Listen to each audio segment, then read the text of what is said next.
I've been meaning to make a video about procrastination, but for various reasons, I just haven't gotten to it. Things kept getting in the way and I was distracted, and I just thought, I'll get to it at some point. Like I'll get to it later. And then, it's been a long time now, and I've finally decided to sit down and do the video. But now that I'm sitting here, I'm thinking like, maybe I'll just put it off again and do a video about something else, and we can talk about procrastination later. Anyway, so procrastination is a common issue, right? Not for maybe everybody, but many people find that this is a chronic issue, and then everyone can relate to it at some point in their life or in certain circumstances. Perhaps when we're stressed, perhaps when we're faced with something we're really not looking forward to, or something that's going to have uncomfortable consequences, and then we find ourselves procrastinating. But for some, it's a chronic issue, right? It's maybe like our main problem in life. It's our main demon, or our main challenge, or our main fixation. Or if we were asked what's one thing we'd like to change about ourselves, it would be to quit procrastinating, and then when we're asked, well, why don't you change that? And you'd say, well, I'm going to, but I got some other things to do first, right? So anyway, procrastination. I wanted to make a video about this because, of course, what I usually talk about, awakening, insight into the nature of consciousness, insight into the nature of identity, insight into the nature of reality itself. This is my usual sort of genre. And procrastination is not something I typically talk about, but I have alluded to it in various ways. And procrastination is all about thought, right? It's all about mind. It's all about believing thoughts, actually. And so it's very interesting because I have a whole playlist on time and eternity, which eternity means the experience of timelessness, and the illusion of time and the way time is structured in thought. I talk about this quite a bit, but procrastination is drenched with this illusion of time. I've said before, if the mind really wants to lure you in, if it really wants to tempt you, it uses time, because time is such a sticky idea, and it's actually a fearful idea, right? Usually it's when the thoughts about time come in and get us all like wound up in the mind and thoughts and so forth, it's not because we feel good about those thoughts. It's usually because those thoughts are very uncomfortable. We feel stuck. It feels like quicksand, yeah? Thoughts about time. I don't have enough time. How am I ever going to get all this done? I have too much to do in too little time. Like when you start thinking like that, you usually feel really confined, really stressed. Often you start feeling burnout. You start feeling anxiety, depression, and so forth. But when it comes to procrastination is kind of a coping mechanism to avoid those thoughts about time as well, right? So it's like those thoughts are so uncomfortable that instead of either just feeling into what's so uncomfortable underneath the thoughts, like the emotion, and then just facing whatever it is I need to face or doing whatever I need to do.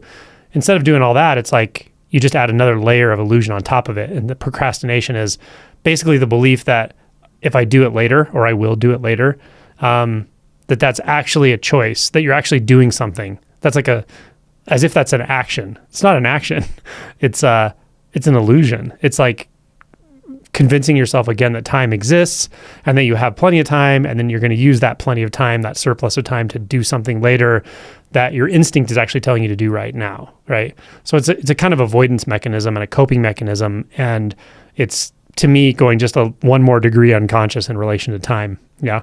Instead of going in the other direction, deeper into our experience, deeper into the sensations that we're feeling. Maybe there's fear, what is it that we need to feel so that we can operate effectively in the moment, act on what needs to be acted on, and so forth. We go the other direction. We just go into one more layer of delusion of thought, which is based in time. And that thought is, oh, I'll do it later. And we believe it, right? We actually believe we'll do it later. But that's not really a true statement to ourselves. It may happen later or it may not happen later, but the belief in this moment that I will do it later or I'll get to it later is really just, it's not putting anything off, really. It's not prioritizing. Essentially what it's doing, especially when it's chronic and habitual and leads to problems and so forth, what it's doing is just hypnotizing you. It's hypnotizing you into another layer of thought, and it's giving you an excuse to dissociate, right? It's an excuse to dissociate is what it is. And so, yeah, it's just one more method of dissociation. There are many methods of dissociation that we use, and we use them all the time. This is just one more method of dissociation. So, so yeah, if this is an issue for you, if this tends to come up for you, or even if it's not a chronic issue, but you are faced with something very uncomfortable that may require action and so forth, but your mind is saying, well, let's just put it off just a little bit. Put it off again. Let's put it off again until it's becoming problematic, but you keep believing those thoughts. This is just a simple, actionable way to approach that, right? So first of all, I think it's important to see that later. I'll do it later. I'll do it in a month. I'll do it in a day. I'll do it next year. Just see that it's just a thought. That's it. Start there. It doesn't mean that you have to absolutely do the thing right now. We're not necessarily forcing ourselves to do anything. We're really just trying to see through the illusions. You know, as I talk about with awakening and realization, it's really about seeing through illusions more than causing something to happen, yeah? And when you see through enough illusions, then reality reveals itself. That's how this works. So don't feel the pressure of like having to force yourself to do something that you're uncomfortable with right now or not ready to do. That's not what we're doing. We're just going layer by layer and seeing what's actually happening. So we start with just seeing that procrastination or any thought about doing something later, getting to it later, especially if it feels sticky to you, if it feels like problematic, if it feels like procrastination, just notice that's just a thought. Later's a thought. There is no later that's real. Later's not here. Right? It's just like if you think about a gnome or you think about a unicorn, same thing. It's not here. It doesn't actually exist. It's just it's a dream, right? So later is a dream. Later when, that's a dream. Yeah. In this moment, you can't find that other than inside of a thought. And so just seeing that, it's kind of a mindfulness type approach, right? Seeing that that is a thought and recognizing that it's a thought, then you're not going to be identified with the thought. You're not going to actually believe it, right? So you're kind of breaking the coping mechanism here. And it may be a little uncomfortable, right? But like anything in alignment with seeing clearly into reality or seeing more clearly into the truth of things, it often comes with a degree of discomfort. Now, it may not. You may actually feel a relief in that to see that, okay, I can see now I was believing in that, and it's been such a problem because I keep believing in it, but it turns out to not be true at all. There's no later. It's right now, or it's either going to happen now or it's not, right? And you may not even have to think that in terms of doership or agency, but just see it clearly that a thought is telling you, oh, let's do it later. And then let's think about something else and let's distract ourselves. Seeing, okay, that's a thought and that it's a distraction, realizing it's a distraction. Yeah. That's the first step. The second step is to see if there are any other surrounding thoughts or beliefs that are going on, any other kind of ruminations about what it is that you're facing or, the action you want to take and so forth. And just see what are the other beliefs and how do those relate to this wanting to believe the thought of this could happen later. Yeah. And they may be things like, well, this is going to be an uncomfortable thing to do. I'd rather not do it. It's going to take effort. I have to have an uncomfortable conversation, like whatever it is, just see, oh, okay, there's some other beliefs around this of how this will go. Yeah. And that's uncomfortable. So it's more comfortable to just believe the thought that says, I'll do it later. Yeah. So that's the second step. And then once you see that there are these ideas you have, this may take some digging, by the way, especially if it's a chronic issue for you. This may take some digging, but once you see that these thoughts you have about the situation, and you can write them down if you want to be clear about what you're experiencing and what your perceptions are, it may be helpful. But then just kind of remind yourself, you don't actually know any of these, right? Usually. So for instance, you may have to have a difficult conversation with someone at work or whatever, and your mind is going, oh man, they're not going to like this. It's going to be horrible. They're going to react this way or that way. Just remind yourself, okay, those are thoughts, and I really don't know. I don't know how they're going to react. Maybe it'll be, an uncomfortable interaction. Maybe they'll be fine about it. Maybe they'll be relieved that I asked them or talked to them or whatever it is. But just recognize that these fears we have that are thought-based, just like the first layer, which says later when, seeing that that's not happening. These other things are not happening either. These other beliefs about what's going to happen or what will happen or what should happen or shouldn't happen, they're just thoughts. You don't really know that. It's kind of mysterious, yeah? It's kind of a mystery what's going to happen. And then lastly, or even just very simple, like it could be uncomfortable, right? When I say I'm starting a new workout routine or something and it's uncomfortable, the last few times have been uncomfortable or whatever it is, you don't know that'll happen this time, right? Just seeing that our mind likes to notice patterns and pretend it knows everything that's going to happen based on those patterns, but it doesn't, right? And then when you see that, you're kind of like, oh, okay, this is a bit more of a mystery than a certainty.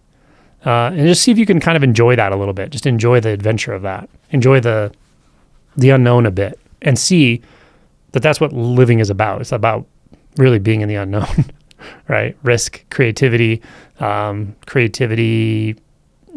art, creativity in relationship, creativity in business, creativity in literally anything, right? Is really based in the unknown, right? That's the magician archetype, that you can create out of nothing, or you have access to this kind of creative potential. Yeah. That's how it feels to recognize that, yeah, this situation is actually unknown, like every situation is.